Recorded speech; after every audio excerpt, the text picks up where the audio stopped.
quand la personne vous dit, elle se met tellement en colère. Je n'arrive pas. Quand je me mets en colère, là, je suis en transe.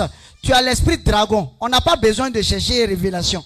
Il y a un autre qui vous dit, moi là, ma bouche là, ça m'a mal. Je mens trop. L'esprit serpent. Ou alors, j'aime mettre les gens en palabre.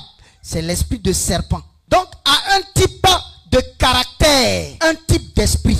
C'est pourquoi vous allez voir les villes, ou alors les villages, ou alors si vous voulez les régions. Il y a des régions qui sont régies par des esprits. C'est pas que les autres esprits sont pas là, les autres esprits sont là. Mais quelqu'un qui vient de cette région-là, il a forcément ça. Par exemple, à l'ouest, très souvent c'est le démon dragon qui travaille. C'est le démon dragon qui est à la base de la colère, à la base de certaines choses. Il suffit qu'on te dise les caractères de ce peuple-là. Et puis tu sauras tout de suite les types d'esprits qui travaillent là-bas. Chez le tabanan, par exemple, le tabanan, tu peux lui faire mal. Ça lui fait mal, mais il sourit avec toi.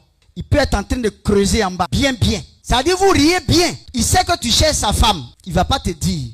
Le sénoufo, lui, il va te dire. Ce que tu es en train de faire, il faut arrêter. Le sénoufo, lui, il te dit. Et le tabanan, il ne te dit pas. Vous êtes là calme. Mais il est en train de creuser. Donc, selon vous, c'est quel esprit qui agit? Esprit serpent. Je ne sais pas si on se comprend. Il faut regarder le caractère d'un peuple. C'est comme, par exemple, chez les Agnis. C'est les génies. Esprit des eaux. Génie. Tu vois un Agni qui n'est pas passé par la délivrance, il y a esprit de génie. Forcé. Tu veux pas. Parce que déjà, par le lien de sang, il a déjà eu ça. Il a déjà pris ça. Tu prends Gourou aussi. Esprit de dragon. Palabre.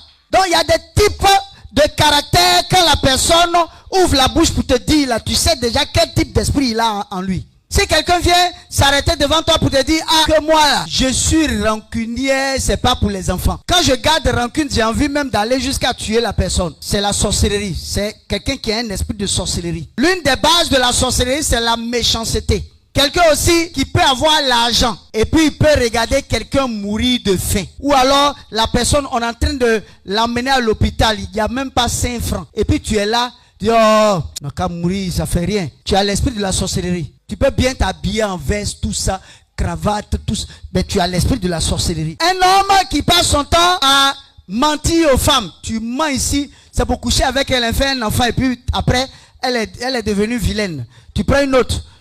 Tu couches avec elle, tu prends ici, tu manges jusqu'à... C'est l'esprit de la sorcellerie qui est à la base. La sorcellerie, c'est de faire mal aux gens. Vous savez, quand les gens pleurent là, toi tu es content. Donc il y a des types de caractères qui démontrent les types d'esprits qui sont dans le corps là. Vous voyez quelqu'un qui est rancunier jusqu'à... La personne a l'esprit de la sorcellerie. C'est pas... La personne a l'esprit de la sorcellerie. Tu ne sais pas pardonner. Même quand la personne demande pardon, tu vas lui rendre ça forcément. C'est l'esprit de la sorcellerie. Si tu as la colère qui peut t'amener jusqu'à aller tuer quelqu'un, c'est l'esprit de la sorcellerie que tu as. Comme je l'ai dit, la sorcellerie c'est de nuire, de détruire. Certains vont se dire, ah oui, je ne suis jamais sorti de mon corps, je ne suis jamais sorti de mon corps. Tu n'es pas sorti de ton corps, mais voilà, tes actes prouvent ce qui est en toi.